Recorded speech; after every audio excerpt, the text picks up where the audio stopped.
No hay nada como tener un hijo. Antes de tenerlos, a Gail y a mí la gente nos decía, va a cambiar vuestra vida. Como no teníamos hijos, sonreíamos. Una de las cosas que ocurre, y hablo por mí, es que la vida tiene un significado a nivel de misterio. Y cuanto más profundizo en la ciencia, más misteriosas se vuelven las cosas. Antes de tener hijos, pensaba que llegaría a un punto en mi vida en que lo comprendería todo. Ahora sé que solo hay un pequeño porcentaje que puedo entender y que hay muchísimo misterio ahí fuera.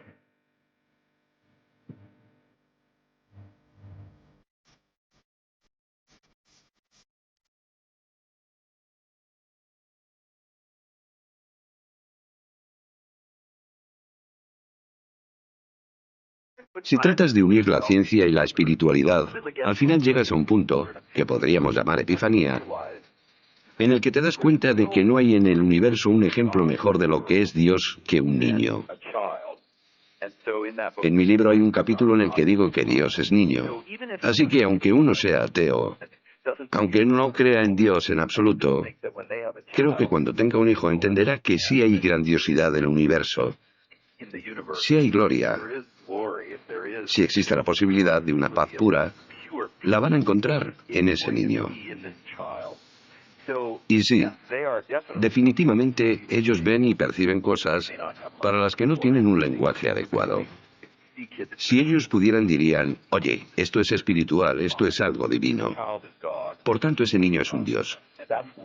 Esta es una de las razones por las que tenemos ese sentido de la protección con nuestros hijos. Porque no solo son nuestra descendencia, sino porque sentimos en ellos esa divinidad, ese Dios, y queremos cuidar esa sensación.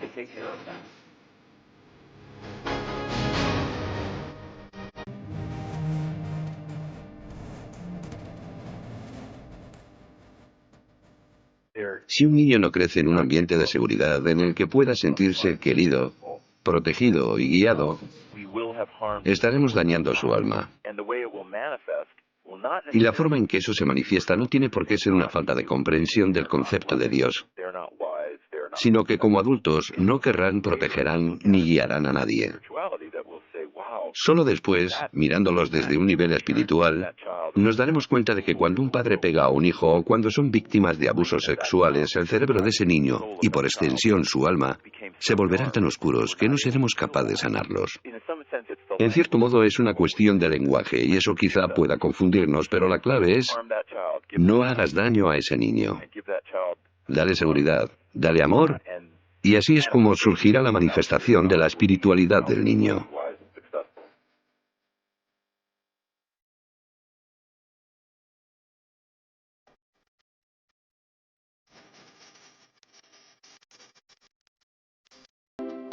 Era bastante sencillo. Estaba editando el material sonoro de este programa y coincidió, como ocurre a veces, esta música maravillosa y prodigiosa con las palabras de uno de esos científicos que todavía creen en la luz y que nos reconcilian con la especie humana. Es el doctor Michael Gurian, un hombre que fue niño maltratado y que precisamente por eso, buscando la luz que él no tuvo, de la cual le privaron, se puso a investigar durante años en el misterioso cerebro de los niños. Con experimentos tan gloriosos, tan increíbles, como conectar a una niña de 4 años, bailando entusiasta la música que a ella le fascinaba, su cerebro con electrodos a un terminal informático, y el doctor Gurian, el niño maltratado, y otros de sus colegas, mirando la pantalla, os lo imagináis, amigos, viendo cómo determinadas partes del cerebro de la niña de 4 años, cuando bailaba casi en éxtasis de alegría, se iluminaban. Las sinapsis neuronales se convertían, sí, en luz visible.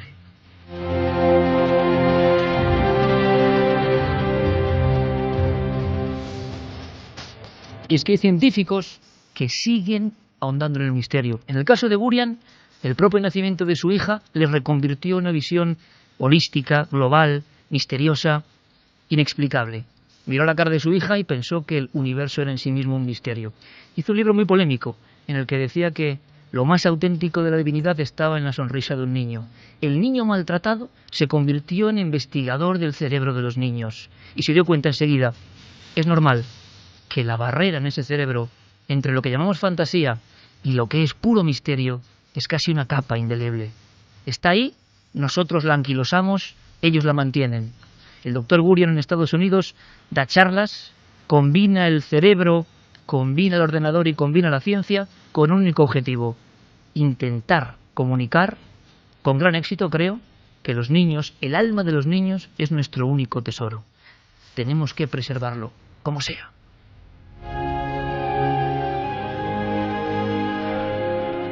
Y cuando uno oye las voces, nos ha concedido esta entrevista Milenio 3, una autoridad, un niño que lo pasó mal. Qué curiosa historia. A veces, pasar mal en la infancia te conduce por unos caminos. El propio doctor Gurion, y esto me ha puesto los pelos de punta, decía que muchos niños maltratados, cuando se les sometía a ese mismo escaneo cerebral, tenían una especie de agujeros negros, una especie de máculas, de puntos, que a veces no se marchaban nunca. El cerebro del niño es un territorio dúctil, un territorio que parece que guarda casi todo. Sin embargo, su ejemplo es maravilloso. De una infancia tan difícil a convertirse en embajador de la luz a través de la ciencia. Él tiene una frase clarísima: todo es misterio en el mundo del niño. ¿Podremos volver algún día a ser niños? ¿Podremos mirar el universo como niños? ¿Reconectaremos con esa mirada que se pregunta por todo exactamente? Esa es su labor. Nos lo ha contado, y cuando yo escuché sus frases y escuché la música, lo tuve claro. Como hoy es un programa un poco oscuro, qué bonito es empezar así. La lucha entre la tiniebla y la luz.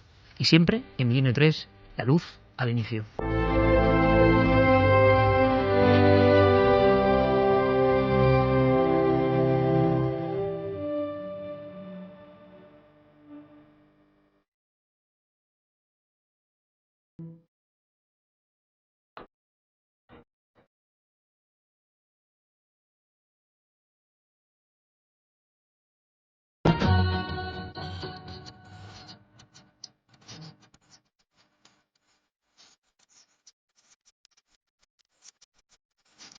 Una y 38 minutos, esto es Milenio 3 en la cadena SER, y de una música prodigiosa a otro gran maestro, también de la luz, cómo no, Mike Oldfield. Y esta noche hay muchas emociones fuertes, con invitados, con amigos. Un tema, sí, vais a saber por qué, oscuro, que se reabre. En España tenemos muchos casos misteriosos que ahora están siendo analizados por la luz de la lupa de la investigación. Algunos casos que sí, es verdad, ponen la carne de gallina, que ocurrieron muy cerca. Y zonas de nuestro país, podéis intervenir para darnos más datos, que parecen, por lo menos a los ojos de los investigadores, zonas casi malditas. Karen, buenas noches. Buenas madrugadas, Iker. Lo primero, abrimos vías de contacto rápidamente y ahora me cuentas porque vas a hablar de una biografía, de una persona muy especial, singular. Vamos a ver qué les parece a nuestros oyentes. Lo primero que vamos a hacer es abrir las líneas de contacto. Como siempre, nos tienen que buscar en las redes sociales en Nave del Misterio, tanto en Facebook como en Twitter como en Google+. Y nuestro correo electrónico, milenio3 con número, @cadenaser.com. Esta noche, ¿quién va a ser invitada especial de alguna forma? Pues una actriz muy conocida, oscarizada, Sigley MacLaine, porque ella tiene una vida bastante misteriosa. Es decir, ha dedicado su vida en gran parte al misterio en el amplio sentido de la palabra, porque nos habla de extraterrestres, de reencarnaciones. Cree fervientemente en que hay un más allá de la muerte, sobre todo por experiencias que ha tenido. Y podremos oír su voz contándonos cómo cambió su vida hacer el Camino de Santiago. El misterio de Shirley, vamos a descubrirlo. Llaman a Santiago Camacho. Santi, buenas noches. Buenas noches, Iker. Segunda parte de un dossier que ha dado tanto que hablar. ¿Te ha costado algunos enemigos? Lo sé, pero, amigo, eso es el ser conspiranoico de vanguardia. Bueno, pues vamos a hablar otra vez esta noche de lo que hemos denominado la conspiración del sexo. Y si en el primer capítulo nos centramos en lo más obvio, lo más explícito, si se me permite el juego de palabras, pues vamos a vernos esta vez por unos ámbitos un poquito más ocultos. Porque, ¿y si lo que hablamos en el primer programa, la pornografía, las redes de trata de blancas, las mafias, no fuese la causa, sino fuese un efecto? ¿Y si hubiese gente practicando algo llamado ingeniería social, que tiene fines económicos, políticos, para promover esa hipersexualización de la sociedad? 1:41, estaba Javier Pérez Campos, compañero, con una llamada de última hora. lo dejamos ahí, pero bueno, uno de esos casos que a veces pasan casi en directo y que le sorprende al investigador. Intentaremos investigar sobre ello. Javi, buenas noches. Buenas noches, Iker. Pues sí, desde luego yo he estado intentando convencer a esta persona para que nos contara en vivo los hechos, porque están ocurriendo ahora, están ocurriendo esta misma noche, pero esta persona está sola en casa.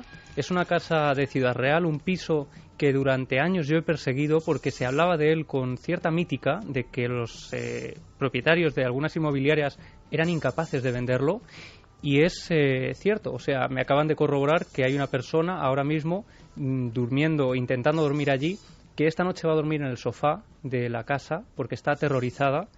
Y bueno, yo le he notado la voz quebrada totalmente. Ya me estaba contando las experiencias. Decía que tenía miedo de que al hablar de todo esto algo volviera a ocurrir, y que anoche precisamente se le encendió una tele sola. Ella la llegó a desconectar, estaba desconectada y seguía funcionando. O sea, que la tele se encendía en el modo nieve completamente sola, y que lo último fue que en la noche, en cuanto ella consiga apagar la tele, se va a dormir a su habitación, y en la habitación de enfrente, donde ella dormía su compañera, tiene un cristal y ve cómo se enciende la luz totalmente sola.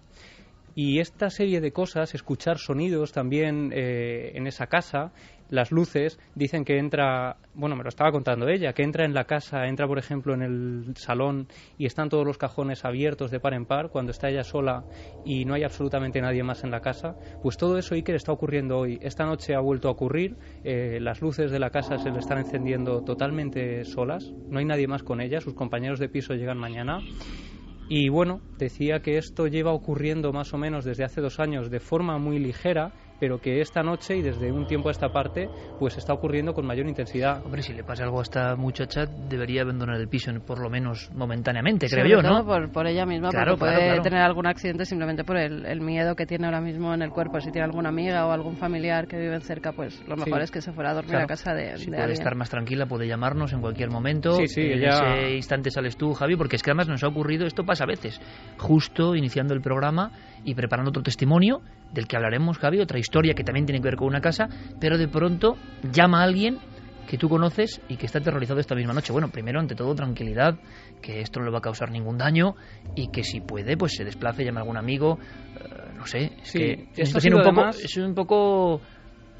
Vamos, no suele ocurrir esto, ¿no? Directamente. Ha y que alguien ocurrido llame... además hace 15 minutos, sí, que hay una persona de mi familia que se ha puesto en contacto conmigo porque esta persona es íntima amiga suya, es decir, que no estamos hablando de un caso de terceras que nos llega por ahí, es un caso muy directo y como te digo, yo he hablado con esta persona y tiene la voz absolutamente quebrada por el miedo. Sobre todo que se tranquilice porque estas cosas no hacen daño a nadie, son muy espectaculares cuando se viven, cuando ves los cajones abiertos cuando no hay nadie en casa, cuando ves esas luces que se encienden, cuando la televisión no está enchufada y de repente se activa, pero bueno, hay que pensar que pueden ser causas naturales, que puede haber algún tipo de cortocircuito y sobre todo que esté tranquila porque no la van a hacer daño en ningún momento. Si aún así sigue estando asustada, como nos comentabas antes de entrar en el programa... Bueno, que llame a la policía directamente si se siente muy agobiada. Bueno, pasa de que hecho, las fuerzas de que seguridad empiezan no suelen bueno, ya, tampoco pero hacer... empieza a pasar algo, como ha ocurrido en algunos casos, oiga, pues se puede llamar, no pasa nada, tienen que atenderle, tienen que acompañarla.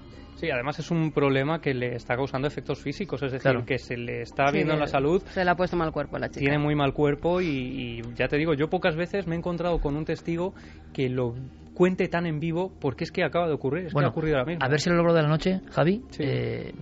puedes contarnos algo más, ¿te parece? Estupendo. Sigue tú manteniendo la conversación y nuestro apoyo porque la sugestión, el miedo que es humano, puede provocar un accidente que no tiene nada que ver con el más allá, pero que es peligroso físicamente, así que tranquilidad. Oye, que la familia milenaria está aquí vigilando también, aunque sea en la distancia, y que no le va a pasar nada.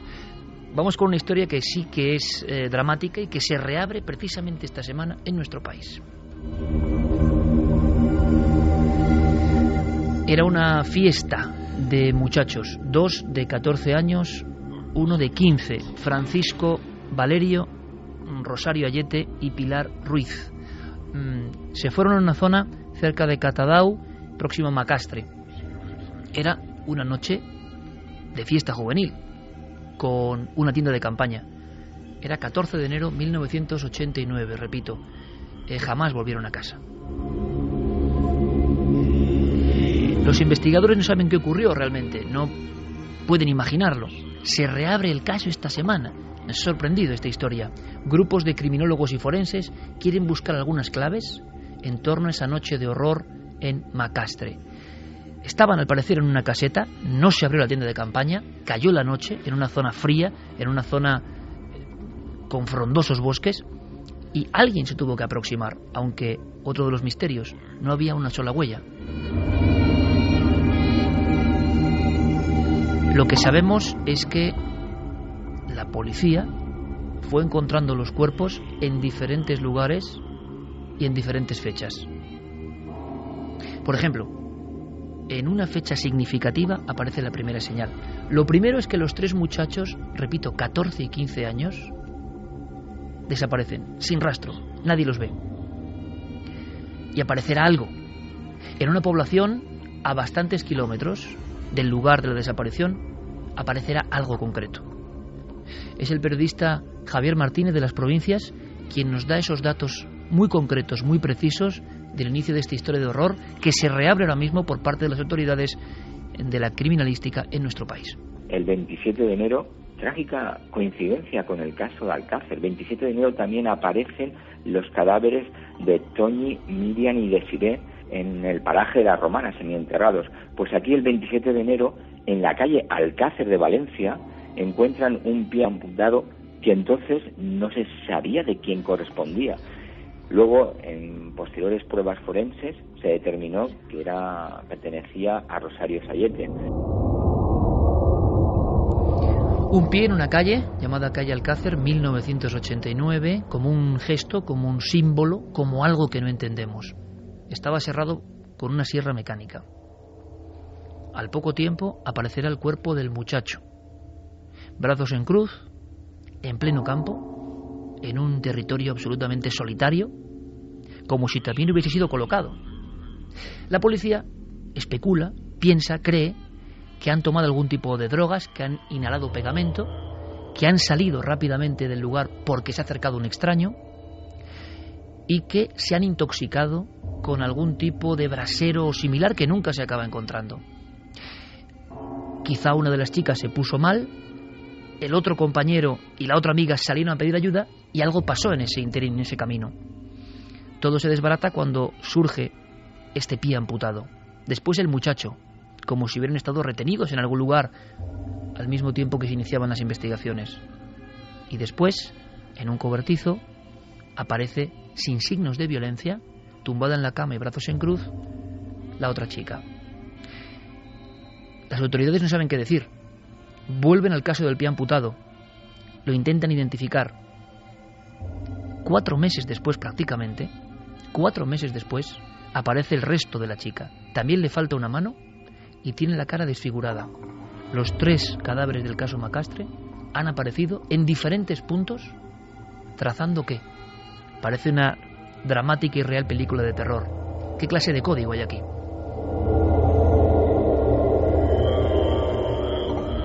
Piensan en un individuo con una sierra mecánica que ha llegado por la noche para sorprender a 3 niños que están en la montaña y que nunca llegan ni siquiera a desplegar su tienda de campaña. Piensan en un cóctel mortal de drogas, pero ¿cómo explica eso los cortes y la distribución de los cuerpos? ¿Qué demonios está pasando? La Guardia Civil investigó, pero no llegó a ninguna conclusión. Es uno de esos casos malditos porque se perdieron entre expedientes. Lo que ocurre es que en la misma zona ha habido también sucesos similares, según dicen algunos investigadores. ¿Qué ha ocurrido esta semana exactamente? Pues que, y esto interesa saberlo, hay un grupo de criminalistas que se llama luchacontraelcrimen.com, o ese es el término de su web. El proyecto se llama Proyecto Prometeo y está englobado dentro de una serie de acciones para que no se olviden los grandes casos de muertes misteriosas en nuestro país. Macastre en 89 sería uno de estos casos, porque sospechan, intuyen que pueda haber algún tipo de rito. Esta noche queremos preguntarnos, a raíz de este caso que se reabre, ¿qué diferencia hay? ¿Cuáles son los crímenes rituales? ¿En qué se ve la distinción? ¿Qué signos aparecen? Ha habido más casos, son muy dramáticos, lo sé, por eso empezaba con algo más luminoso. Precisamente el criminólogo que encabeza ese proyecto ha hablado con nosotros, ex Félix Ríos, y nos cuenta por qué aquella excursión que acabó en triple muerte extrañísima en Macastre ahora les interesa. Yo hablaría más de muertes poco comunes, al menos por ahora, ¿no? Se ha especulado mucho, pero yo creo que aventurarnos a hablar de un crimen ritual aún es pronto. Lo que sí es cierto es que solo entre el 85 y el 95 se produjeron en Valencia, a menudo en la misma zona además, unas 23 desapariciones, de las que aparecieron 18 cadáveres. Y solo hubo 3 procesados durante esos 10 años. Se ha hablado de la acción de un asesino en serie en la zona, se ha hablado de grupos organizados de agresores sexuales o de pedrastras, de mafias, etcétera. Yo creo y espero que con nuestra investigación al menos aclaremos algunos claroscuros de lo que es el caso Macastre. Porque habitualmente en los medios de comunicación no se habla de este tipo de iniciativas. Hay personas, desde el ámbito de la investigación criminal, que sienten la irritación que sentimos todos. Un caso, yo he visto esos expedientes almacenados, me impresionó muchísimo, almacenados en una especie de bandejas dentro de una inmensa estantería, con las fotos de las víctimas, o desapariciones extremas, o muertes preocupantes sin resolver. Y uno dice, ¿qué se puede hacer con esto? ¿Cuántas familias sufren ahora mismo? Y muchos piensan, ¿qué ocurrió con mis hijos? ¿Qué hubo de fondo de verdad? La investigación no tiene medios, que por desgracia es la realidad, y se acaba olvidando, aunque siempre Guardia Civil y Policía mantienen la esperanza de que llegue alguna pista. Pero a veces pasan 20 años, como en este caso, y no llega ninguna pista. Nada, todos son sombras. Sin embargo, el proyecto Prometeo parece que está consiguiendo algunos logros y ahora tienen el objetivo en una zona que siempre ha sido polémica, que siempre se ha hablado y no sabemos si a nivel de leyenda urbana o no, ciertas comarcas de Levante como lugares donde ha desaparecido mucha gente. Escuchamos a Félix Ríos. Porque se trata de que con las técnicas forenses actuales veamos si se pueden conseguir resultados donde no se consiguieron hace, pues en este caso, más de 20 años, ¿no? Con eso se podría llegar a establecer pues determinado tipo de informes que dieran pistas a que el juzgado reabriera las diligencias y ordenara determinado tipo de gestiones, ¿no? Hay casos o antecedentes de casos donde esto lo hemos conseguido. El más cercano es el caso de Soledad Donoso en Córdoba, que apareció pues desmembrada a las orillas del Guadalquivir en el año 92, y bueno, se han conseguido resultados positivos tras más de 20 años, ¿no? Yo creo que este caso no tiene por qué ser una excepción, el caso Macastre.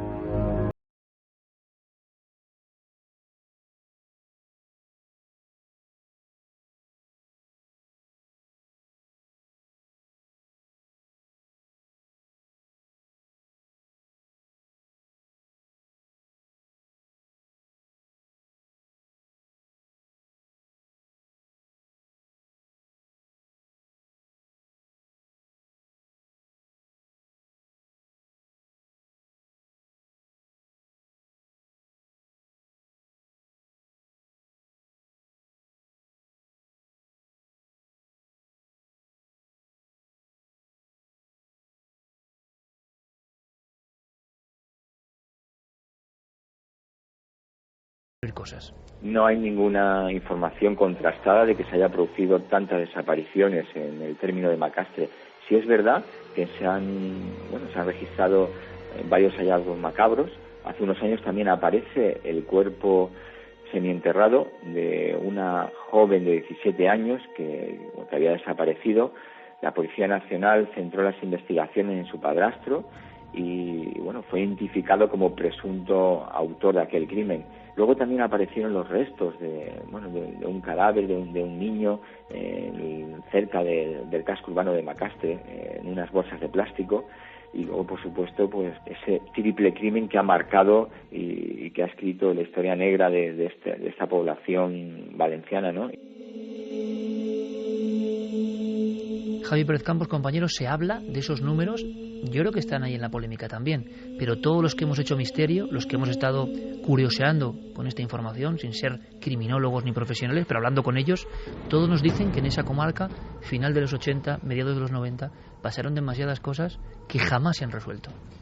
Bueno, y de hecho, inevitablemente, algunos investigadores pues relacionaron este crimen de Macastre con el crimen de Alcácer, ¿no? Porque eran 3 jóvenes de unas edades más o menos similares, porque creían que habían evidentes signos de tortura en el caso de Macastre, con esto del pie amputado, que podían relacionarse con el de Alcácer, y que incluso se llegó a decir que esto podía haber sido una especie de ensayo para lo que iba a hacerse 3 años después.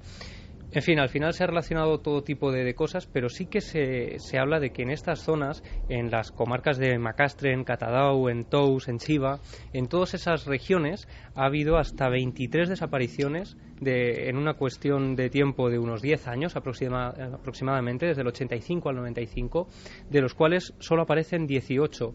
Solo se imputan a 3 personas en estas 23 desapariciones, entre los cuales está Ricard, del caso Alcácer, y al final todos estos casos tienen también una cosa en común, y es que siguen sin resolver. No se sabe cuál es el móvil de todo esto.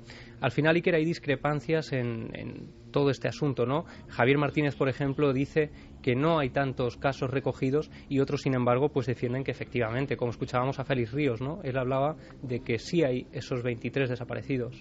Clara Tahoces, buenas noches. Muy buenas noches. Sobre las presentaciones, nuestra compañera Clara Tahoces, escritora, periodista, grafopsicóloga, compañera de Más Allá, y muy interesada desde siempre también en la ritualística, la simbología.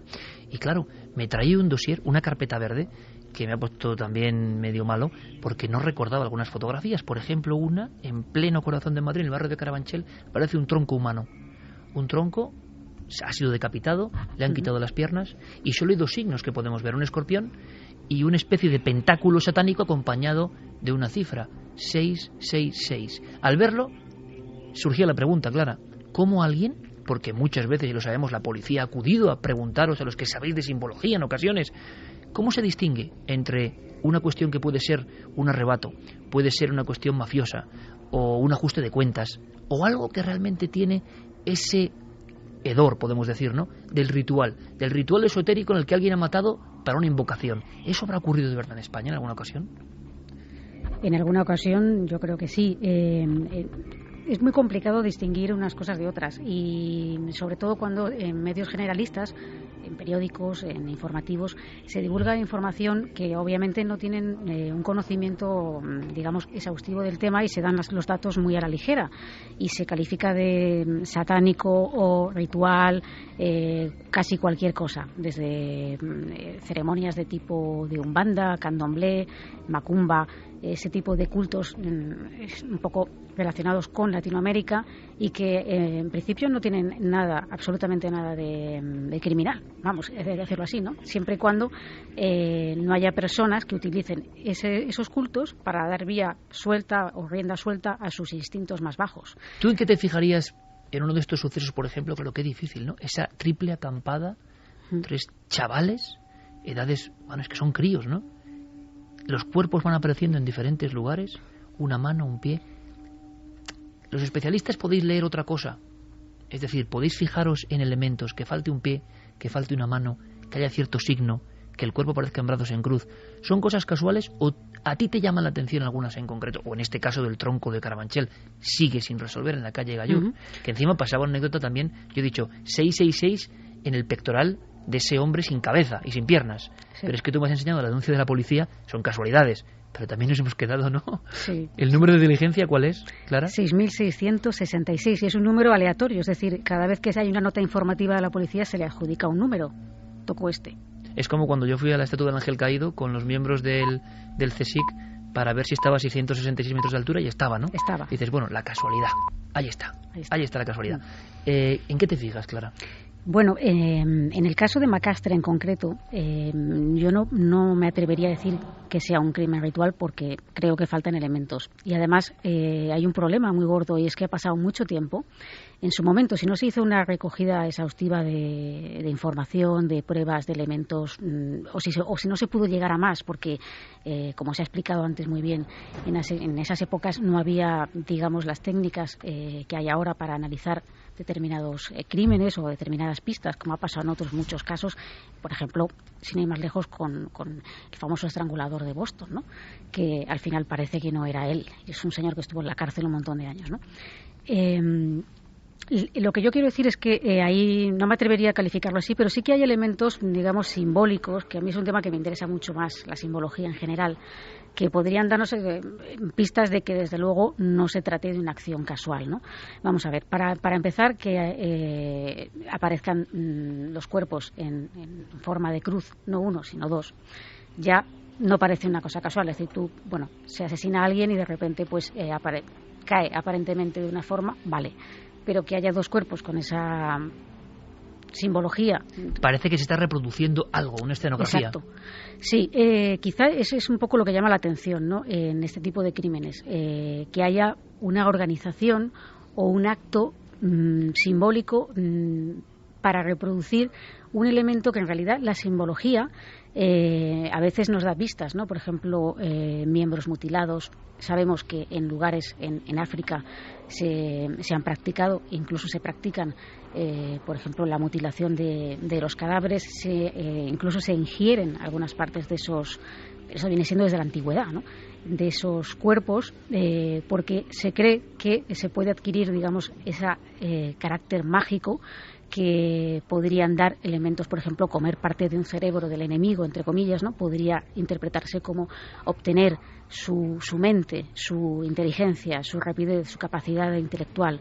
El corazón es el elemento vital, ¿no? Entonces, bueno, pues ahí hay unos elementos que pueden ser casuales, pero lo que no puede ser casual es que estos chicos se vayan de acampada y que aparezcan de una manera, digamos... y por separado. Por separado, con la acción de una sierra mecánica. Es decir, no parece que esto fuera una cosa que de repente se encontraran con un loco, vamos a decirlo así, que vaya por el bosque y que se produzca una carnicería que luego quede ahí reflejada, sino que se han ido como dando elementos, pinceladas que han ido apareciendo. Hay una organización detrás. O sea, cuando digo organización me refiero a que no es un crimen desorganizado, de algo que es dejadez, que se deja, bueno, en fin, que hay una premeditación, o esto es lo que a mí me da a entender, ¿no? Y sobre todo, parece, no sé, da un poco la impresión de que quizá alguien sabía que estos jóvenes iban a hacer una acampada. Porque, bueno, si hay alguien que quiere cargarse a alguien, pues realmente puede hacerlo en cualquier momento y siempre hay alguien. Si tú quieres matar, la oportunidad está ahí, eso está claro. Pero si tú te vas a un sitio un poco apartado, en fin, no tienen por qué saber que estás ahí. No creo que aparezca un señor con una sierra mecánica casualmente, quiero decir.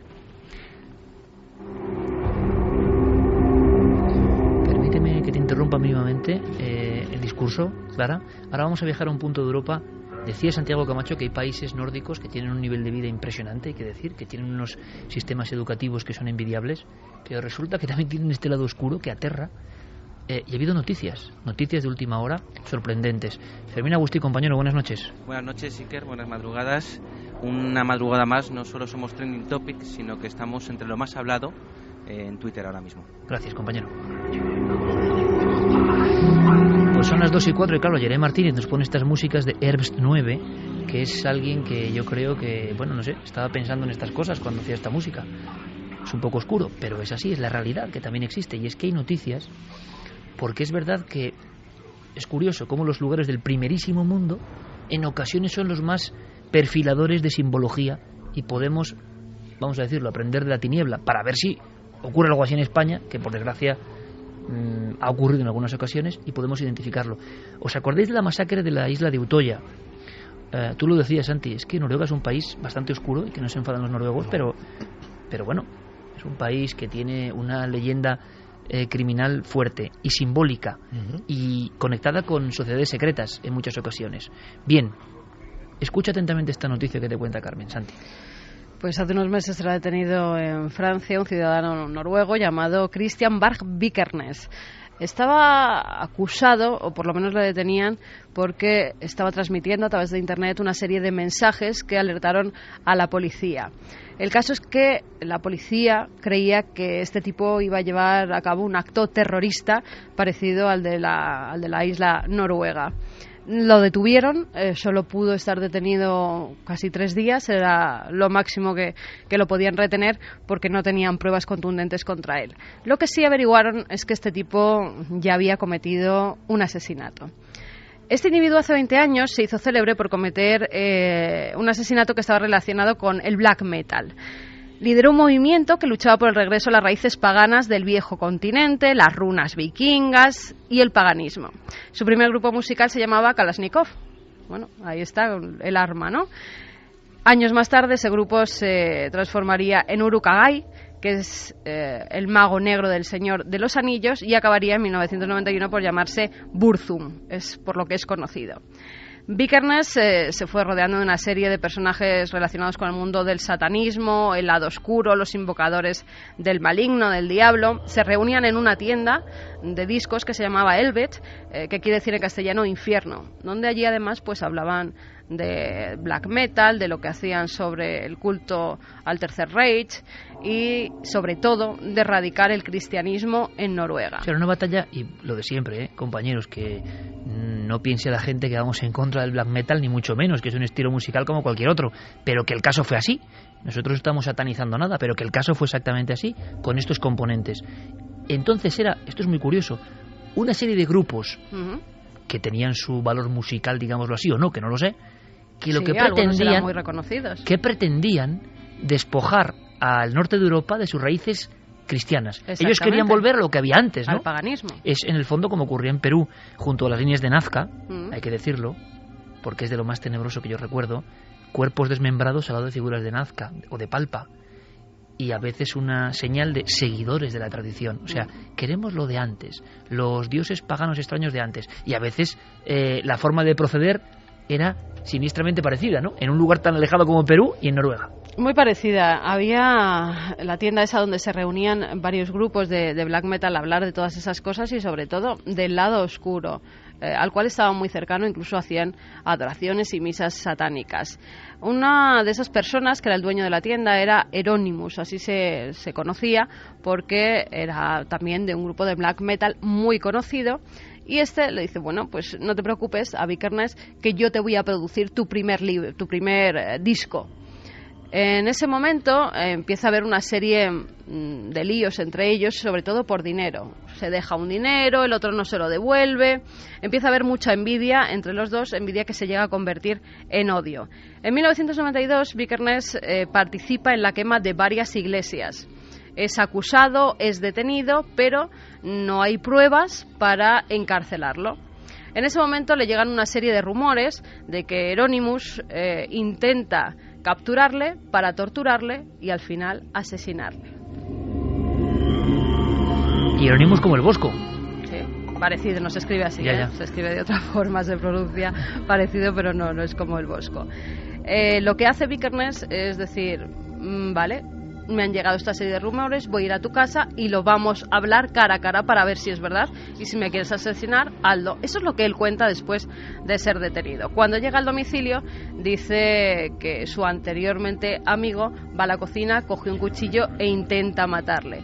En ese momento él se zafa, el amigo va corriendo por debajo de su casa, lo coge por detrás y le apuñala. Él dice que en defensa propia. La autopsia revela que hay 20 puñaladas, la mayoría de ellas por la espalda y algunas en la cara. ¿En la cara por qué? Porque se había ido de la lengua. Había dicho que él era uno de los culpables de esa quema de iglesias. En el fondo, Santi, es como cuando hemos viajado y no sé si por fortuna o por desgracia hemos estado en muchos sitios, en muchas catacumbas, en muchos lugares subterráneos, en Asia, en Europa y en África. Y en América. Y muchos de los... Me estoy acordando ahora de un lugar concreto cerca de Túnez donde están todavía los mosaicos, los ángeles. Eso impacta bastante. Y siempre, como con una furia iconoclasta, les hacen como una puñalada de madera. Bueno, eso viene desde siempre. A los ojos, a la boca, ¿no? Como no ver y no hablar. Y acordaos, amigos, hablábamos de Levante, que la cultura íbera española, de repente, esas esculturas tan raras que hacían, les tomaban miedo o algo que no sabemos, y en el siglo IV a.C. les apuñalaban con otra piedra los ojos y la boca, haciendo un triángulo raro, ¿no?, del que no sabemos nada. Pues aquí prácticamente lo mismo. Además está relacionado con lo de Utoya, porque Andrés Breivik, que era el que hizo esta matanza donde murieron 77 personas, mandó a 530 personas su manifiesto de lo que iba a hacer. Y una de estas personas era precisamente Vikernes. Por eso se le relacionó con que probablemente podía cometer él también un atentado por las cosas que estaba publicando en Internet. Bueno, es que Bart Vikernes es todo un personaje. De hecho, lo que sucedió en la escena del black metal noruego a principios de los 90 es una de esas comunidades muy cerradas, se llamaban el círculo interno, el Inner Circle, que de repente entran en una espiral de demencia que ni ellos mismos se imaginan. Estos, en vez de irse de litrón a los fines de semana, se iban a quemar iglesias medievales que son patrimonio de la humanidad, que son de madera, preciosas y tal. Por cierto, Santi, fotos de iglesias en mitad de la nada quemadas que impresionan, sí. Que sacó Clara en el lugar de los hechos y que lo tenía ahí en la carpeta y que no nos contará. Pues imagínate, ardían como teas, pero para que nos hagamos una idea de hasta qué punto esta gente pues cayó en una espiral de demencia absoluta, el primer cantante de Burzum era un tipo que se llamaba Death. Death, para inspirarse en los conciertos, llevaba animales muertos, pájaros, ratones, etcétera, etcétera, en los bolsillos de su cazadora para aspirar el hedor de la muerte mientras cantaba y sentirse más inspirado. O sea, es gente que estaba muy mal. Estaba muy mal de lo suyo. Para hacernos una idea, vamos a andar con rodeos, a pesar de lo de los animales muertos, pues no se sentía lo bastante inspirado y en una crisis creativa cogió una escopeta y se levantó la tapa de los sesos. Con estas que llega al apartamento que compartían Vikernes. Y lo primero que se le ocurre al ver el cadáver son dos cosas. Una, coger un trozo del cráneo de su colega para hacerse un colgante, y otra, hacer una fotografía para hacer la portada de su siguiente disco. Antes de llamar a la policía. Por supuesto. O sea, para aquí vamos amenizando, ¿no? Vamos hazme un favor, pero estamos hablando, Clara, si puedes, porque yo quiero recordarlo, yo no sé si nuestros compañeros Guillermo León y Diego Marañón, siempre activos en Nave del Misterio, que por cierto, luego contaré algo, gracias por un premio que nos habéis dado vosotros, los seguidores en las redes sociales, luego lo comentamos, pero quiero que me lo muestres aquí, no sé si lo ha visto Santi. Hay uno de los dibujos de niños que más me han impresionado, creo que en alguna ocasión los había visto, pero ahora cobran una fuerza muy especial, ¿no? Es un recorte del diario ABC cuando se publican, ahora me vas a contar qué es esto, los niños tenían ciertas visiones, y el titular dice: 14 de marzo del 93, en todo este ámbito que estamos hablando del rito y el crimen, los niños que asistían a las misas negras en Suecia cuentan los horrores del ritual. Y aparece gente que tiene como una profunda herida, una especie de maniquí, el dibujo de un monigote lleno de fuerza que puede hacer un niño. Luego hay alguien que tiene un brazo y le falta el otro, tiene un pelo como pajizo, y su expresión son, pues sí, como 3 puñaladas en la cara precisamente, y al lado hay una figura con los brazos en alto, como si fuese una visión que han tenido esos niños, con 2 ojos muy negros y un capirote. Parece un nazareno del mal en mitad de la noche. Tenemos aquí, como siempre, la información, los documentos que ya amarillan por el paso del tiempo, Clara, y que impresionan. Y tú te fuiste a investigar todo esto. Sí, bueno, a ver, no fui solo a eso, ¿vale? Pero sí que hice un recorrido por los países nórdicos. Estuve en Suecia, en Noruega, en Dinamarca y en Finlandia. Y la verdad es que justo en aquella época pues era precisamente cuando hubo casi una verdadera psicosis en medios de prensa, cuando empiezan a salir estas noticias tan extrañas que no llegaron a ningún lado, porque es que a día de hoy no sabemos qué ha pasado con... ¿No se resolvió esta historia de los dibujos, las sectas, los niños, las quemas? Se dejó de hablar de ello. En parte, vamos a ver, el tema de... Se dejó de hablar de ello sin más.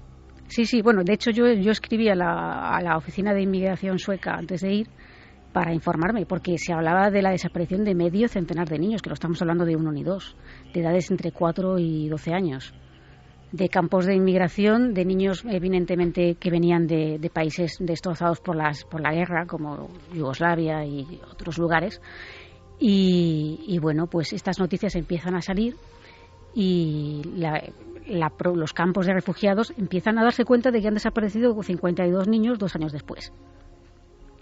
Entonces, bueno, yo creo que si tú quieres cometer una serie de crímenes o puedes hacer barbaridades, vas a buscar siempre a víctimas, salvo que estés muy trastornado y te cargues al primero que pasa por la calle, gente que no, en principio no sea reclamada o que su desaparición pueda pasar desapercibida, como ocurrió en estos casos, ¿no?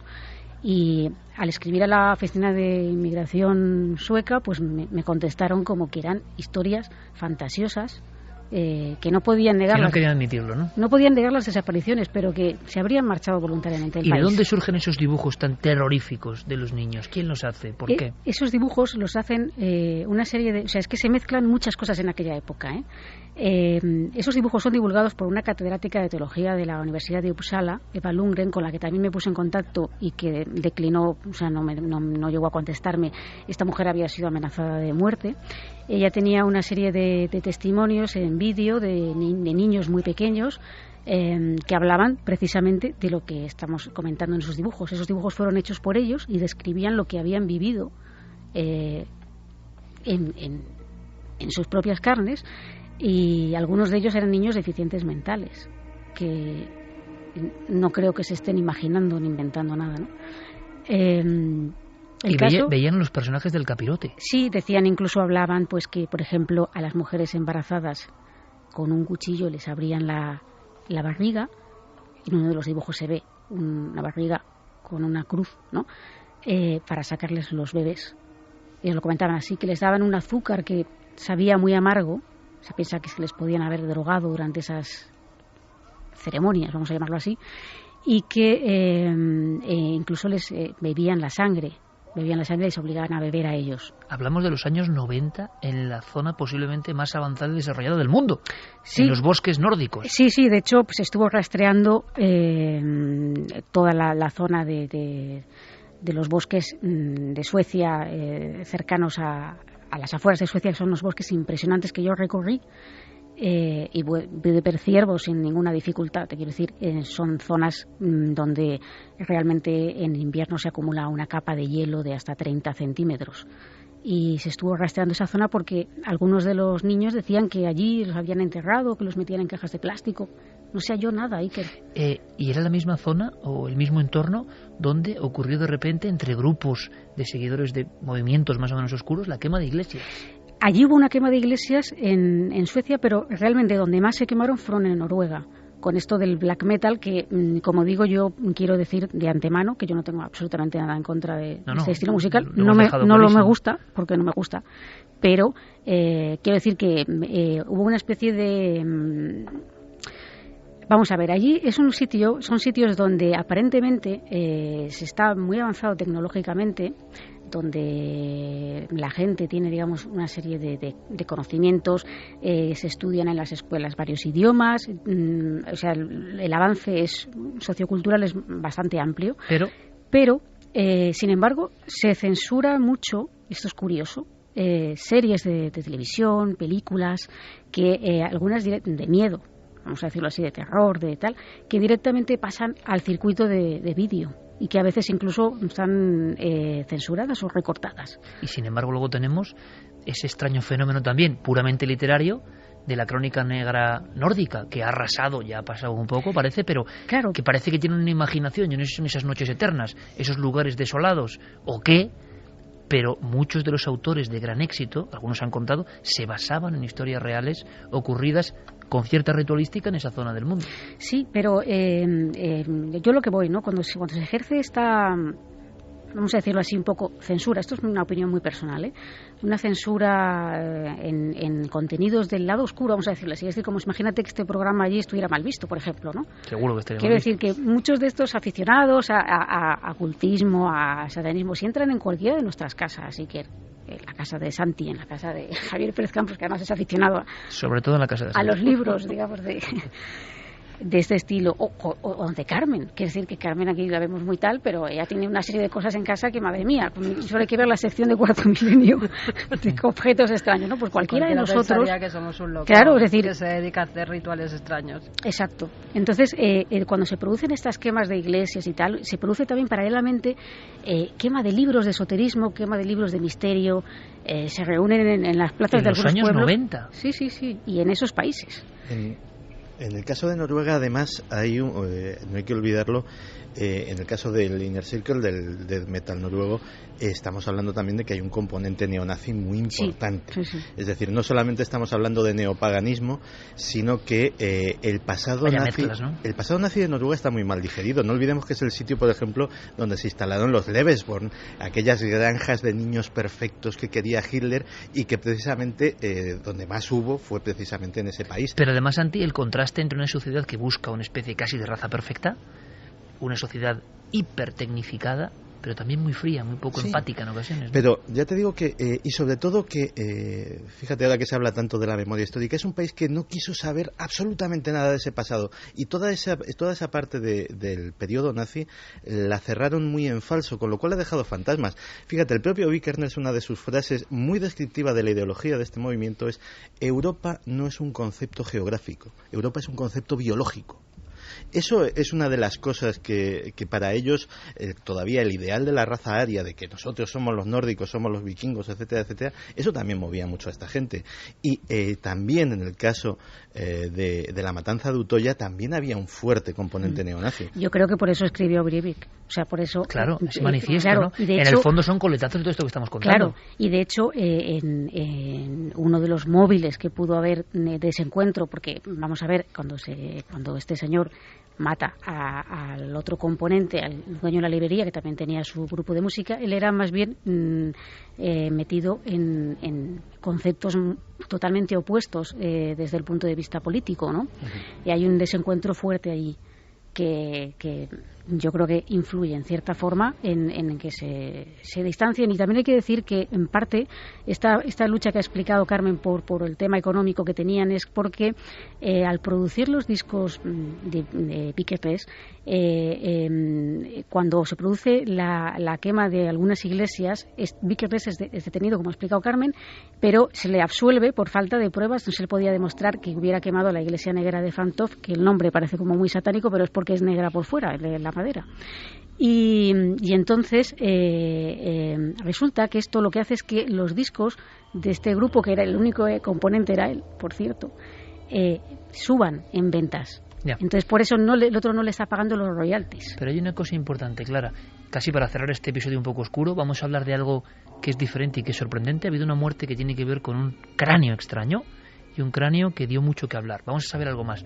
Pero antes de escuchar las opiniones vuestras a través de las vías de contacto, hay una sensación que une este mundo de los 90, ocurre en los 90 también, que es que cuando el investigador intenta penetrar en la realidad de todo esto, donde hay desapariciones de niños, donde hay niños que recuerdan con dibujos lo que le pasó, donde hay cuerpos que nunca se han hallado, curiosamente, en el caso que hemos mencionado, que ahora se reabre esta semana, las víctimas podríamos decir que pertenecían a ámbitos desestructurados, a familias un poco desestructuradas.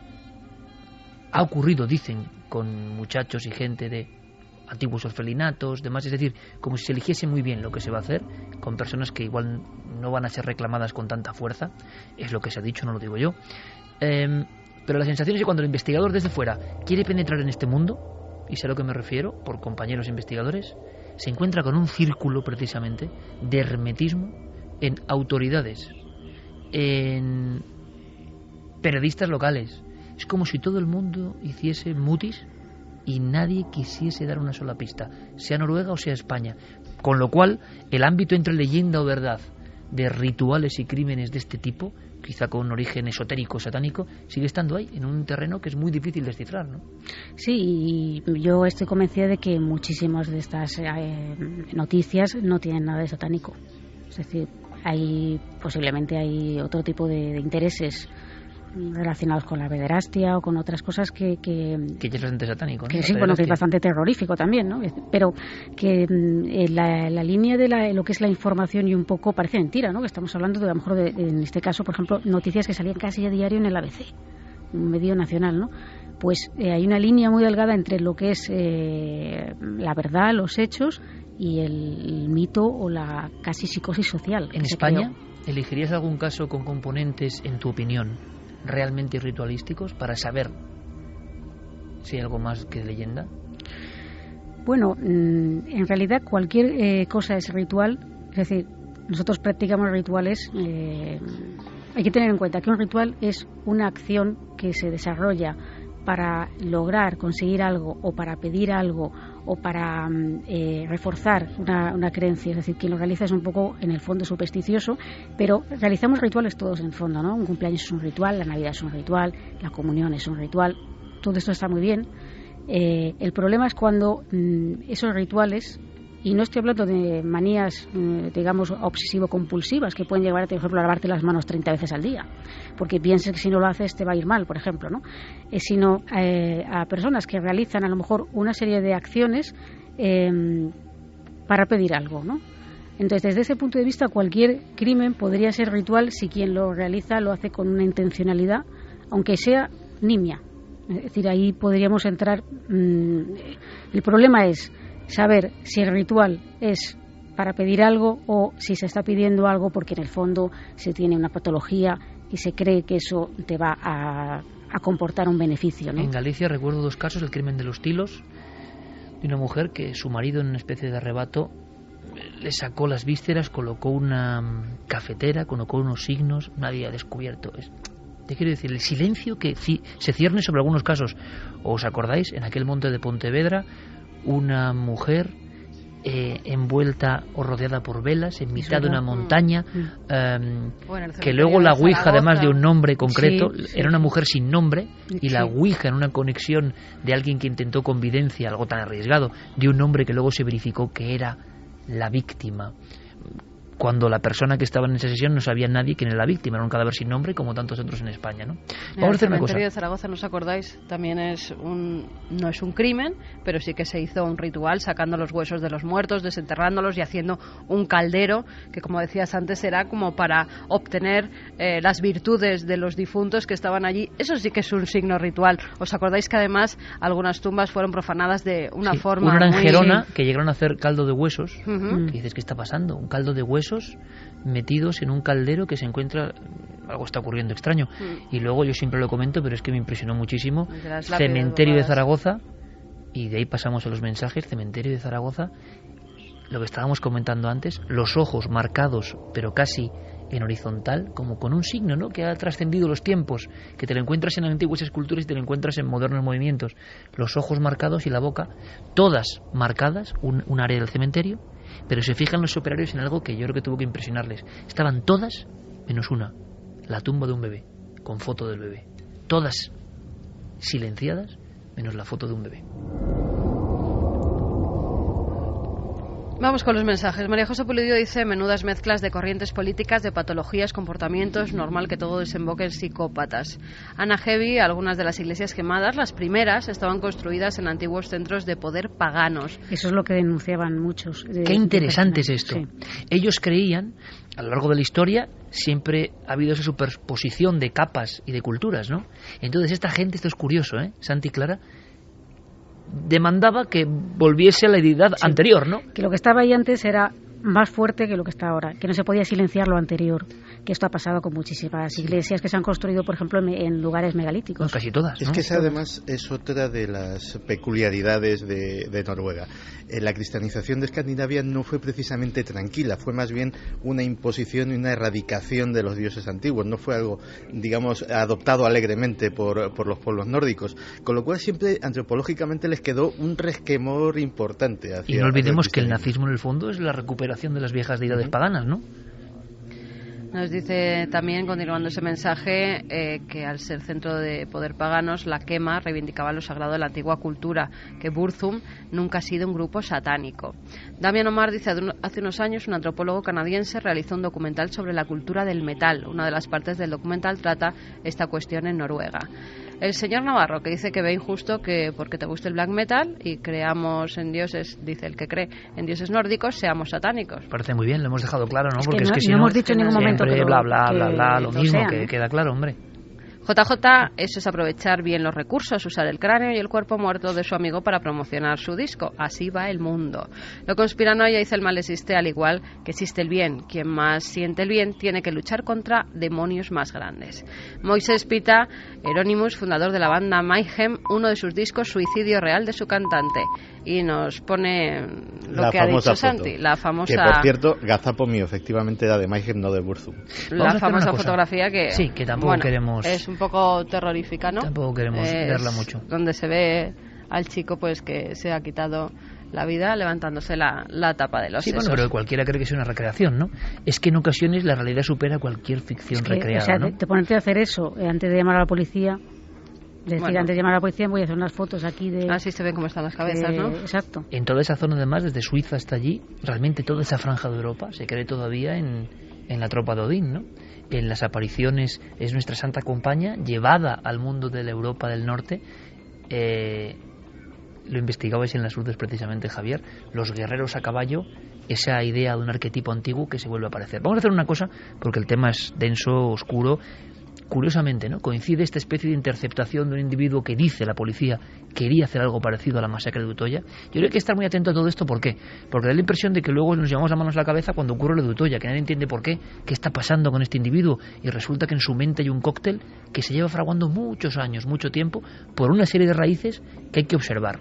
Curiosamente, esta semana se reabren casos españoles que siempre han tenido un eco como de que había una maquinaria o rito más allá de lo mafioso, más allá del asesino en serie, y que no podemos resolver. Y nos quedamos como al principio realmente, con la sensación de que en las páginas de la criminología hay un montón de cosas que conectan con lo extraño y que no resolvemos. Yo, por supuesto, Clara, te invito a que te quedes. Vamos a hablar de cosas que te gustan, todas estas cosas, ya has investigado todas ellas. Y yo creo que también es noticia, ya sabéis que en Merino 3 queremos dar paso a todo lo que está pasando, hay muchas noticias, ya ha habido una muerte curiosa. Una muerte curiosa. Vamos a conectar con Diego Marañón. Diego, compañero, buenas noches. Hola, Iker, buenas noches a todos, ¿qué tal? Suena un poco la cuarta fase porque de toda esta historia.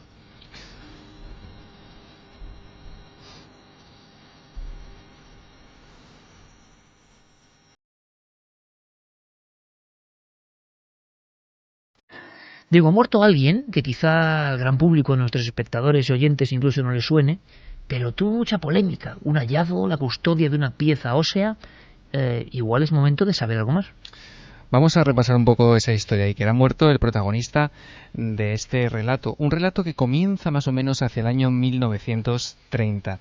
Y nos tenemos que situar en el túnel de una vieja mina, cercana al Cañón del Cobre, que es una zona muy proclive a las leyendas que tienen que ver con seres venidos del cielo. Estamos al noroeste del estado de Chihuahua, en México. Y alrededor de 1930 es cuando una niña estadounidense que ha ido a visitar a sus abuelos encuentra algo bastante curioso en ese túnel. Encuentra 2 esqueletos completos. Lo que puede rescatar es solo el cráneo del más pequeño de ellos. Un cráneo sumamente extraño, muy raro. Esta joven lo guarda toda su vida y tras su muerte lo entrega a un matrimonio, Ray y Melanie Young, que finalmente se lo ceden al investigador norteamericano Lloyd Pye. Él se convertiría en su custodio hasta esta misma semana. Pye enseguida observa que ese cráneo es muy extraño, como te digo, y comienza a estudiarlo con la colaboración de algunas empresas especializadas en genética. De hecho, en febrero del 99, Pye se convierte en el director del Star Child Project, que es una organización que se crea exclusivamente para investigar ese cráneo. Una calavera que, a simple vista, te la voy a describir, Iker, es deforme, es más abombada de lo normal, tiene las cuencas de los ojos muy pronunciadas y cercanas a la nariz, no tiene apenas puente óseo y la parte posterior de su estructura no presenta la forma cóncava que cabría esperar, sino que es más bien plana. Además, el grosor de ese hueso, de ese cráneo, es mucho más fino que el de un cráneo normal. Pero lo que es curioso es que su dureza, según las investigaciones llevadas a cabo por Pye, es 2 veces mayor de lo que cabría esperar.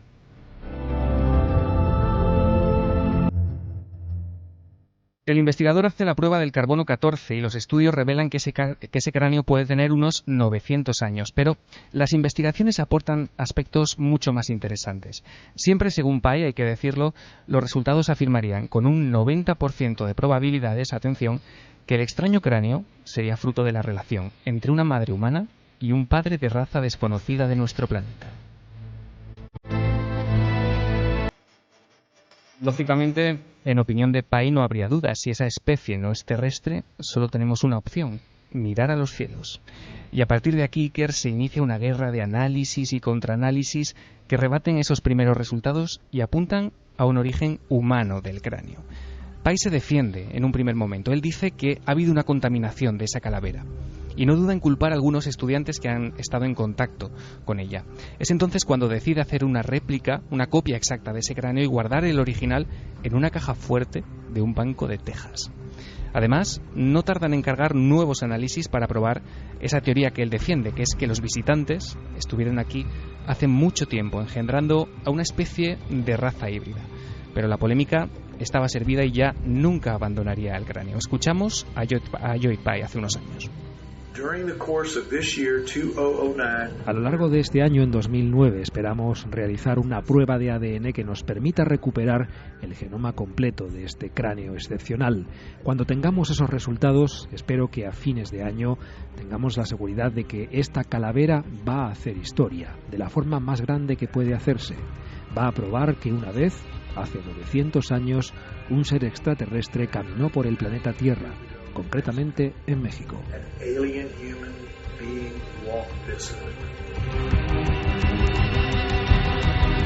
Esas últimas pruebas a las que se refería Pye son realizadas en un laboratorio de Estados Unidos cuyo nombre él dice que por seguridad no puede desvelar.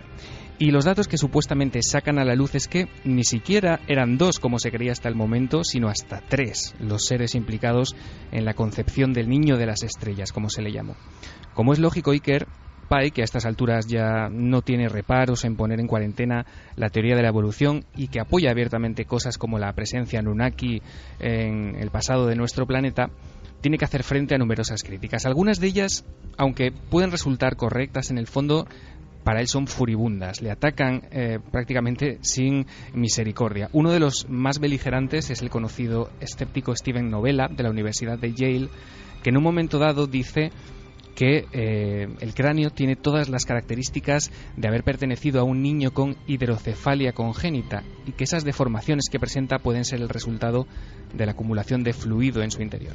Bueno, en España, uno de los profesionales médicos que más ha estudiado esas características del cráneo y que parece apuntar en la misma dirección es el doctor Alfonso Sánchez Hermosilla, que es antropólogo y genetista forense del Instituto de Medicina Legal de Cartagena. Desde luego, cráneos como ese son perfectamente habituales en las colecciones antropológicas y a ningún antropólogo se le pasa por la cabeza que pueda no ser humano. De hecho, todas las investigaciones en este momento apuntan a que son humanos. La hipótesis más probable es que era un niño humano simplemente con hidrocefalia y con alguna patología más. Lloyd Pye, Iker, estuvo en España a principios del verano de 2010. Participó en un par de congresos y también intentó conseguir apoyos para producir 2 documentales sobre este proyecto. Hay que decir que esto no lo pudo llevar a cabo. En los últimos tiempos siguió asistiendo ya con menor frecuencia a esta serie de conferencias, hasta que hace solo unos meses subió a su canal de YouTube el que sería su último vídeo, su último anuncio. En aquella filmación, Pye anunciaba que tenía una grave enfermedad y que renunciaba a la investigación activa. La noticia le afectó profundamente, pero aún así quiso compartirla de este modo que vas a escuchar con los simpatizantes de su proyecto. Hola, soy Lloyd Pye. Muchos de vosotros durante los últimos 14 años me identificaréis como el guardián del cráneo del niño de las estrellas. Durante ese tiempo habéis sido una gran ayuda y un apoyo continuo. Agradezco todo lo que habéis hecho para hacer que el proyecto avance. Sin embargo, hoy tengo que hablaros de un problema personal. Hoy es 21 de julio de 2013. Hace 5 días, el 17, un oncólogo me diagnosticó un linfoma agresivo. Ha sido un gran golpe para mí, para mi familia y para mis amigos. Ahora que esto ha ocurrido, quiero luchar por mi vida. Como os digo, hace 5 días, cuando me lo comunicaron, no me lo podía creer. Y estoy seguro de que muchos de vosotros, si me conocéis, sentiréis lo mismo.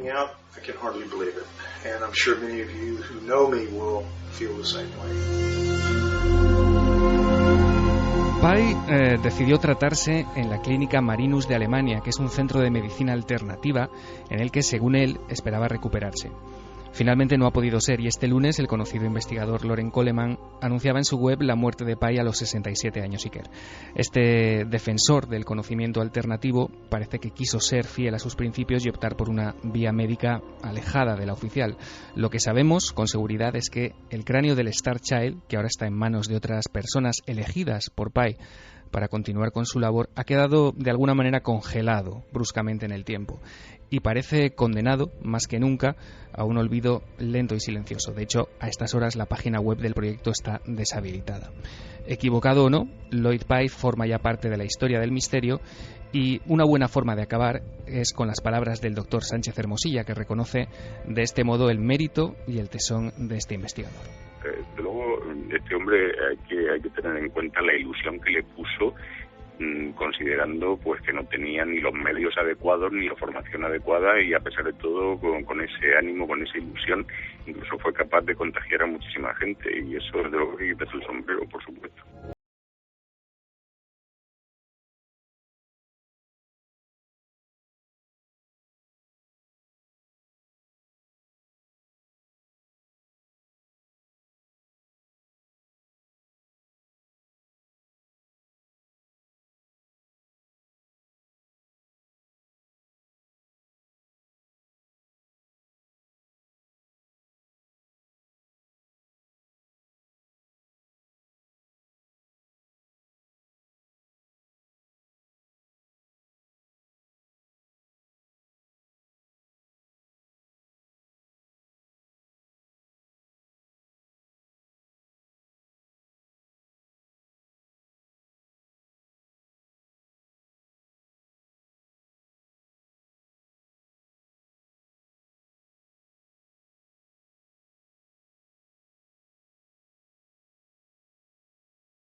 Después de 45 años a solas ahí, trazo una relación con ellos y posiblemente podamos pensar que sea fantasía, pero ella sonreía y parecía que respondía y hablaba. Y aquella imagen yo no la puedo olvidar. Era justo al lado de ese ejército de niños, que ahora mismo estará allí, me imagino, cuyos cráneos eran muy parecidos a lo que se ha contado que es el niño de las estrellas. Sí que debe tener ciertas anomalías, además de la macrocefalia, porque es extraño el cráneo, es extraño. Sí, es muy raro. Además, pero había tan raros como ese, ¿eh? Había mucho más raros. Había mucho más raros. Sí, lo que pasa que este tiene algunas características que es cierto que no se asemejan con las cabezadas deformadas de algunos museos de Perú, de México, que tenían deformaciones craneales porque se las hacían así, les ponían todo tipo de vendas para que al final les quedara como una cabeza, como si fuera un huevo. En este caso la cabeza parece más redondita, pero parece que sí es una enfermedad, ¿no? Porque sí que hemos visto más cráneos semejantes al de este niño. Bueno, lo cierto es que hay historias que nos sorprenden, acaba de ocurrir. ¿Y qué pasará con este cráneo de las estrellas? ¿Acabará en algún rincón también? Nadie sabrá nada. ¿Cuántos proyectos de este tipo, también con el interés enorme que hay por el asunto de los Anunnaki, están, no sé, solicitando, ¿no? A veces depósitos monetarios para hacer trabajos de investigación.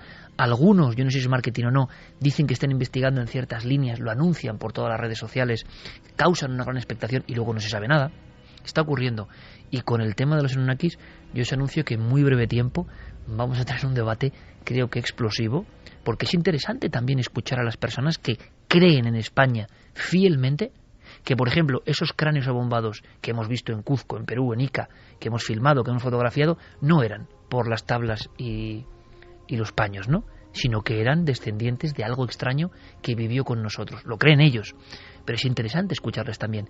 Está existiendo una franja como muy poderosa que reivindica esta presencia de los otros en la antigüedad. Y sobre eso va la siguiente historia. Y la siguiente protagonista. Obama, Área 51, Shirley MacLaine. ¿Cómo se mezcla todo esto? Pues es una mezcla un tanto explosiva. Si queréis vamos a oír un corte donde se escucha a Obama reconocer que por primera vez ha sido el presidente de los Estados Unidos el único que ha hablado de la mítica Área 51. Cuando te nombran presidente, una de las preguntas que te hace la gente es ¿qué ocurre realmente en el Área 51? Creo que acabo de convertirme en el primer presidente que ha mencionado públicamente el Área 51. ¿Qué te parece, Shirley? To ever publicly mention Area 51. How's that, Shirley?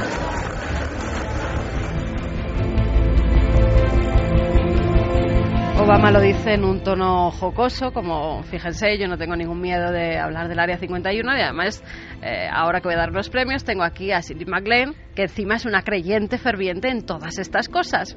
Vamos a hablar un poco de esta mujer porque a veces es conocida por su faceta de actriz, pero no por su faceta más espiritual.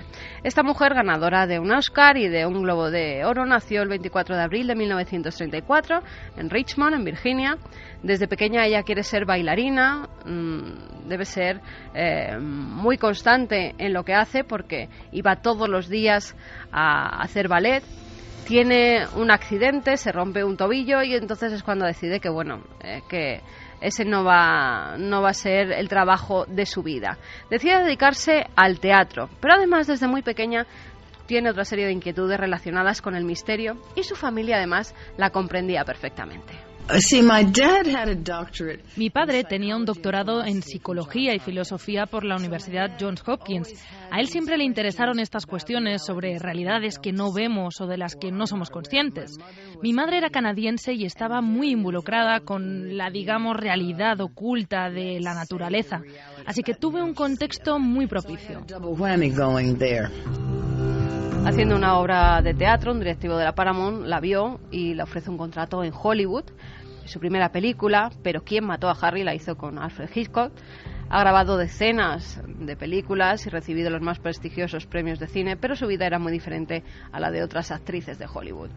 Era una ferviente creyente en la reencarnación. Ella misma cree que en una vida anterior fue una princesa inca, que su hija fue una hermana suya en otra vida, que fue juglar en la corte de Luis XV, donde acabaron por cortarle la cabeza. Incluso dice que ella se ha visto cómo esa cabeza rodaba y salía una lágrima de uno de sus ojos, e incluso que fue un habitante de la Atlántida. La protagonista de Irma la Dulce también practica con la curación a través de los cristales y asegura tener guías espirituales. Dice que su hermano Warren Beatty no la entiende porque piensa con el lado izquierdo del cerebro, el de la lógica y la matemática, y ella es completamente del lado derecho. Hemisferio derecho total, ¿no? Exacto. Su primera experiencia con los ovnis se produjo cuando tenía 18 años, y así lo cuenta. Cuando ocurrió la oleada de 1952 en Washington, yo vivía allí. Mi casa estaba cerca del río, en Arlington. Yo tenía 18 años, y en julio de 1952 hubo una gran oleada de ovnis sobre la capital y sobre la Casa Blanca.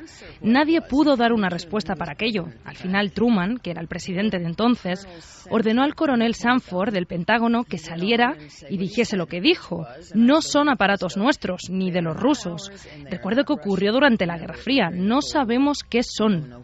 No admitió que venían del espacio, pero básicamente dejó la cuestión abierta.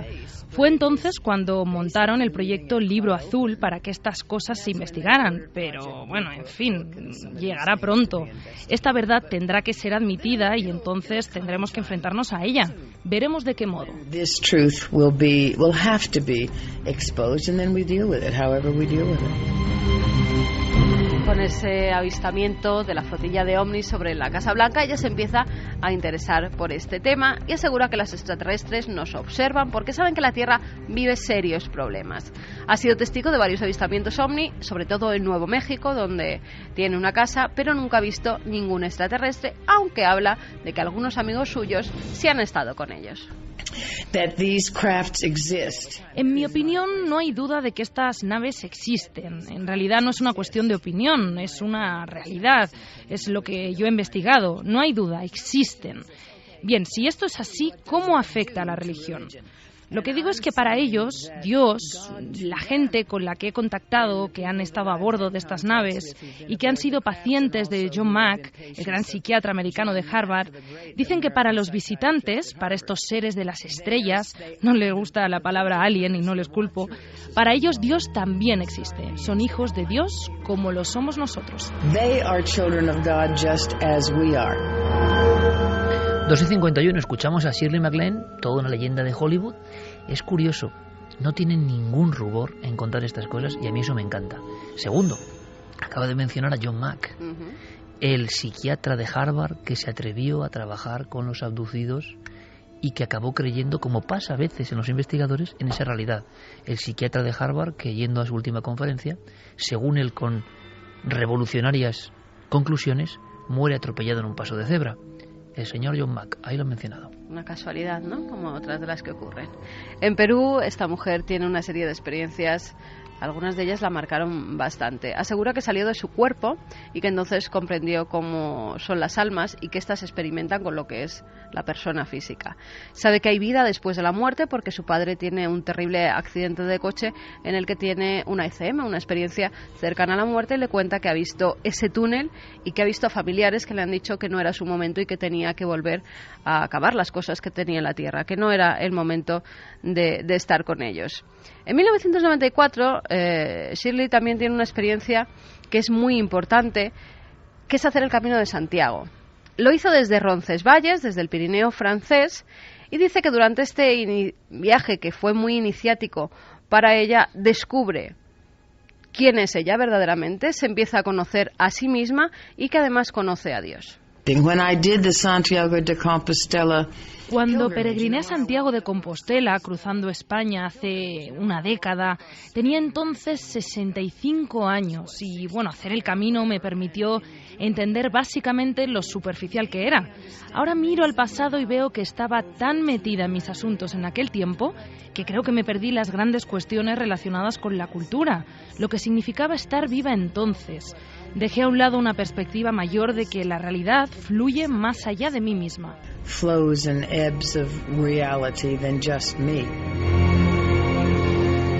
Muchos de sus amigos aseguran que esta mujer, en un ensayo que tenía de una película, de una de sus últimas películas, tiene una especie de trance donde pronostica los atentados del 11S. Ella asegura no acordarse en absoluto de nada de eso, pero la gente que estaba ensayando con ella a su alrededor dicen que sí, que es que predijo cómo iba a ocurrir exactamente todo. Y quiero acabar con una cosa que me ha parecido muy bonita y que ella hace. Lo explica en un libro que publicó y dice que en cada casa a la que ella se muda hace una pared de vida. ¿Qué es esto? ¿Pared de vida? Pared de vida.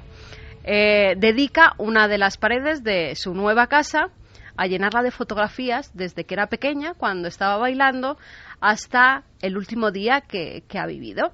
Es toda su vida en una pared con algunos personajes muy queridos por ella, como han sido el Dalai Lama o Gandhi. Tiene esas fotografías puestas y gente que ha sido muy importante para ella y que en cierta forma le ha abierto el camino hacia esa espiritualidad.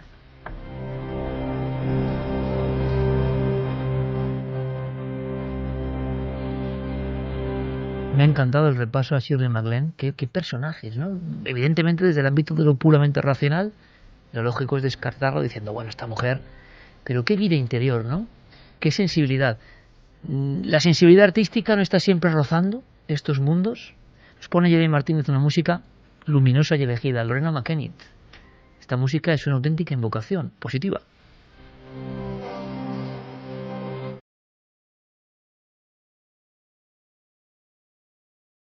¿En España un actor se atrevería a hablar así?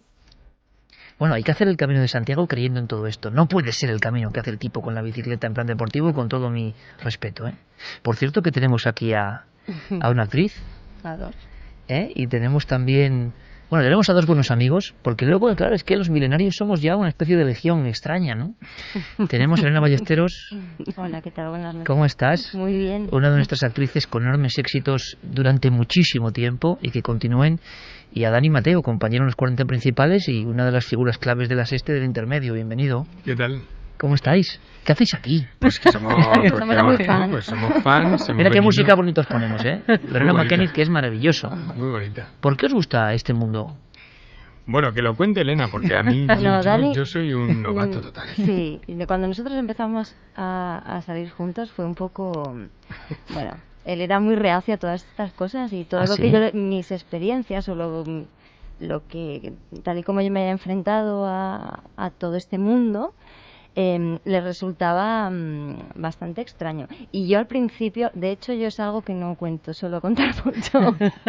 He de reconocer. Por si acaso, ¿no? Sí, por si te tachan de sí, eso suele haber... O sea, no haces de como hecho, Shirley MacLaine, ¿no? No, es que de hecho lo que habla al principio que hablabais de los niños y luego cuando Shirley MacLaine habla de sus vidas y tal, yo recuerdo que de pequeña le decía siempre a mi madre, es que yo cuando era mayor, siempre, y yo tenía una imagen de que yo había vivido anteriormente, no sé por qué, y yo tenía mi imagen de yo de mayor, con 5 años, 6 años más o menos, y bueno, en mi casa era como una locura, ¿no? Entonces empezó a cortar esta manera como suele ocurrir, ¿no? Como suele ocurrir. Por eso te pero parece... sigo recordando Claro, esto. pero es por eso digo que podemos pensar lo que sea, pero qué valentía Shirley MacLaine siendo quien es, Sin ¿no? duda, sin ¿verdad? duda, sin es duda. hermoso también que Sin alguien duda. diga, oye, aquí estoy y he vivido todo este tipo de experiencias, ¿no? Tú, que eres una actriz, que has hecho un montón de trabajos, no será fácil, ¿verdad? Tú dices esto y seguramente muchas personas lo tomen por el buen lado y otros lo tomen por, pues bueno, por la burricie que nos acompaña habitualmente, ¿no? Estamos en un mundo muy Yo el racional. primero, ¿eh? Tú el primero, Yo el antes. primero que era su pareja. Sí. Estoy con tu madre, ¿eh? Ay. Pero luego descubres que es por miedo. Claro. Que es por miedo. Por miedo a perder pie. Por miedo a pensar, es que a lo mejor conocemos una parte muy pequeña del todo. Pero estamos muy cómodos en nuestra zona de confort y cuando nos sacan de ahí, o sea, ya no es miedo a una cosa en concreto, al mal, no, es miedo a perder la seguridad. Bueno, en un mundo que nos pide seguridad constantemente, ¿no? El otro día salió una noticia de unos científicos que han demostrado ya científicamente que la vida podría ser un holograma. Sí, sí. Totalmente, sí. Pero es que nosotros que aquí tenemos, todo el mundo tiene un póster en su casa de Einstein sacando la lengua, que es un tío que es un mago. Que es un mago que vino a decirnos, el tiempo y el espacio no existen. Y se fue.